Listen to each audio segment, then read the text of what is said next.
ഞാൻ പറയുന്നത് ഇത് ഈ രാവിലത്തെ ഷോസ് രൂപപ്പെടുത്തുന്ന ഒരു അഭിപ്രായമുണ്ട്. അത് എപ്പോഴും സത്യമാണെന്നില്ല. അത് രാവിലെ 6 മണിക്കും 6:30ക്കും കാണുന്ന ഒരു ഓഡിയൻസും വൈകുന്നേരം വളരെ സെറ്റിൽഡ് ആയിട്ട് റിലാക്സ്ഡ് ആയിട്ടുള്ള മൈൻഡോട് കൂടി വരുന്ന ഓഡിയൻസും രണ്ടിലുണ്ടാണ്. അപ്പോ ഞാൻ പറയുന്ന ആദ്യം ഇറങ്ങുന്ന ഓഡിയൻസ് പറഞ്ഞു പരത്തുന്നതാണ് എല്ലാവരുടെയും വൈബായി മാറുന്നത്. അത് അൺഫോർച്ചുനേറ്റ്ലി നമ്മൾ അത്രയും വളരെ ഇൻവോൾവ് ആണ് സോഷ്യൽ മീഡിയയും. നമുക്ക് നമ്മുടെ അഭിപ്രായ രൂപീകരണത്തിന് ഭയങ്കര ഒരുപാട് സ്വാധീനിക്കപ്പെടുന്നുണ്ട് ഇത്തരത്തിലുള്ള ജനറലി നമ്മൾ കാണുന്ന പോസ്റ്റുകളും ആളുകളുടെ കമന്റ്സും ഇതെല്ലാം. അതായത് സോഷ്യൽ മീഡിയ ഒരു വാർ ഗ്രൗണ്ടായി മാറാണ്.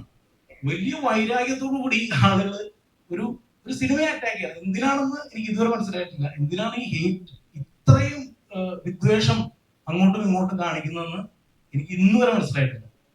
അത് എന്ത് ഗുണമാണ് ഒരു ഇൻഡസ്ട്രിക്ക് ഉണ്ടാക്കുന്നത്, എന്ത് ഗുണമാണ് ഒരു സിനിമയ്ക്കോ ഒരു ഒരു ഇൻഡസ്ട്രിക്കോ ഉണ്ടാക്കുന്നതെന്ന് എനിക്ക് മനസ്സിലായിട്ടില്ല. എനിക്ക് ഡിപ്പെൻഡന്റ് ഓൺ നമ്മുടെ ഇൻഡസ്ട്രിയിൽ നിന്ന് ഉണ്ടായിട്ടുള്ളതിന്റെ ഏറ്റവും വലിയ പ്രൊഡക്ഷൻ വാല്യൂ ഉണ്ടായിട്ടുള്ള സിനിമകളിൽ ഒന്നാണ് നമ്മുടെ സിനിമ എന്ന് ഞാൻ ആവശ്യപ്പെടുന്നു. അത് നമ്മൾ 1.5 വർഷമായിട്ട് വിശ്വസിച്ച ഒരു സിനിമ ഒരു ദിവസം കാലത്തെ കുറച്ചു പേരുടെ അഭിപ്രായം കൊണ്ട് ഞങ്ങളിൽ മാറില്ല. അത് ഉറപ്പായിട്ടും നിങ്ങൾക്ക് മാറരുതെന്നാണ് എന്റെ അഭിപ്രായം. തുടക്കം മുതൽ തന്നെ ഒരു ക്ലാസ് മൂവി എന്ന് തന്നെയാണ് നിങ്ങൾ എല്ലാവരും പറഞ്ഞത്. അതിനൊരു മാറ്റമില്ല, ക്ലാസ് മൂവിയാണ് എന്ന് പറഞ്ഞു. പക്ഷെ ഫാമിലിയിലേക്ക് എത്തുന്നുണ്ടോ എന്നൊരു ഡൗട്ട് ഇപ്പോൾ നമുക്ക് ഫാമിലി അങ്ങ് ഏറ്റെടുക്കുന്നുണ്ടോ എന്നൊരു ഡൗട്ട് പൊതുവെ എനിക്ക് തോന്നി. ഞങ്ങൾ 2-3 തിയേറ്റർ അത് കഴിഞ്ഞും പോയി.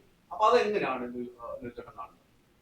അതായത് ഈ എന്റെ ചെറുപ്പത്തില് വീട്ടില് ഒരു നമ്മുടെ അമ്മൂമ്മമാര് ഇരുന്നിട്ട് നമ്മൾ ചുറ്റും ഇരുന്ന് കഥ കേൾക്കുന്ന ഒരു അനുഭവം ഉണ്ട്. അപ്പൊ അത്തരത്തിലൊരു അനുഭവം ഇല്ലാത്ത ഒരു ജനറേഷനിൽ കൂടെയാണ് ഇനി വരുന്ന ജനറേഷൻസ് ഒരിക്കലും അത്തരത്തിലുള്ള ഒരു അനുഭവം കിട്ടാൻ പോകുന്ന ആളുകളല്ല. അപ്പൊ അന്നത്തെ കഥകൾക്ക് കുട്ടികളിൽ ഉണ്ടാക്കാൻ കഴിഞ്ഞിരുന്ന ഒരു എക്സൈറ്റ്മെന്റ് ഉണ്ട്.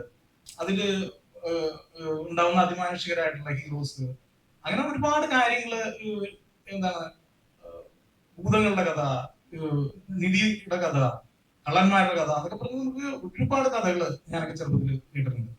അപ്പൊ അത്തരം ഒരു അനുഭവം എന്റെ ഉള്ളിൽ കിടക്കുന്നത് എനിക്ക് തോന്നുന്ന അത്തരം ഒരു ചെറിയ കുട്ടിക്ക് വേണ്ടി ഞാൻ കൊടുത്തൊരു ട്രിബ്യൂട്ട് പോലൊരു സിനിമയാണത്. അപ്പൊ ആ കഥ കേൾക്കുന്ന ഒരു സുഖം ഉണ്ടാക്കാൻ ഉറപ്പായിട്ടും ഈ സിനിമയ്ക്ക് കഴിയും. അപ്പൊ അതിൽ പൂർണ്ണമായിട്ട് വിശ്വസിച്ചാണ് ഈ സിനിമ എടുത്തിരിക്കുന്നത്. ഇതൊരു അബദ്ധമല്ല.